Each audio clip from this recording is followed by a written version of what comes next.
부친의 부동산 투기 논란으로 의원직에서 물러났던 국민의힘 윤희숙 전 의원. 최근 윤석열 선대위에 합류하며 석 달 만에 정치 활동을 재개했습니다. 국회 본회의 연설로 유명세를 탄 윤 전 의원은 앞서 국민의힘 대선 경선에도 뛰어들었는데요. 지난 8월 부친의 투기 의혹이 제기되자 경선 후보 사퇴와 함께 의원직에서도 물러나겠다고 선언했습니다. 저는 이 시간부로 대통령 후보 경선을 향한 여정을 멈추겠습니다.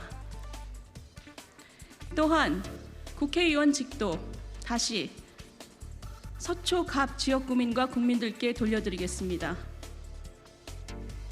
윤 전 의원의 부친은 지난 2016년 80세의 나이로 1,871제곱미터, 3,300여 평의 세종시 농지를 8억 2,200만 원에 사들였는데요.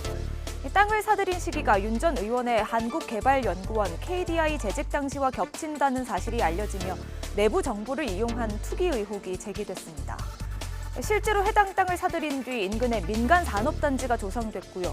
국가산업단지까지 들어설 예정이라 의혹은 더 커졌습니다. 또 윤 전 의원의 부친이 서울에 거주하면서 세종시에 영농계획서를 제출한 사실이 알려져 농지법과 주민등록법 위반 의혹도 동시에 제기됐습니다. 이에 윤 전 의원은 자신은 부친의 토지 매입 과정에 관여한 바 없다며 이 농지는 매각되는 대로 사회에 환원하겠다는 부친의 편지를 공개하기도 했습니다. 이번에 문제가 된 농지는 매각이 되는 대로 그 이익을 전부 사회에 환원하겠습니다. 제 딸 자식이 아니라 모두 이 못난 애비 탓이라 여겨주시길 간곡히 부탁드립니다. 이후 경찰은 윤 전 의원의 부친에 대한 수사를 벌였고요. 최근 기소 의견으로 검찰에 넘긴 것으로 전해졌습니다.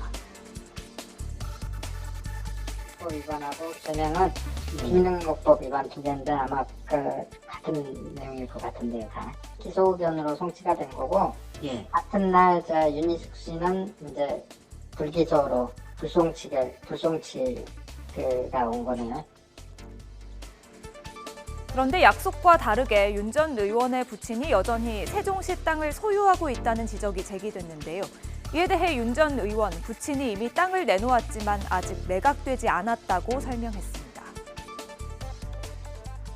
사회 환원에 대해서 어떤 계획을 갖고 계신지는 제가 아직 여쭤보지를 못했어요. 구체적인 계획이라는 거는 어떤 곳에 기부를 해야 될지를 구체적으로 아직 생각을 못 하셨다는 얘기인 것 같고, 어쨌든 매각을 생각하신 것은 매각을 해서 얼른 사회 환원을 하겠다라는 계획은 갖고 계신 걸로 제가 들었는데 제가 직접 소통은 아직 못 해봤어요.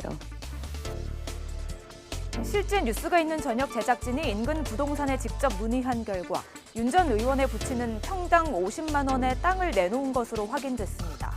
평당 25만 원에 구입한 점을 고려했을 때 팔릴 경우 시세 차익은 8억 원 이상이 될 것으로 보이는데요. 하지만 토지 전체를 매물로 내놓아 아직 구매자를 찾지 못한 것으로 전해졌습니다.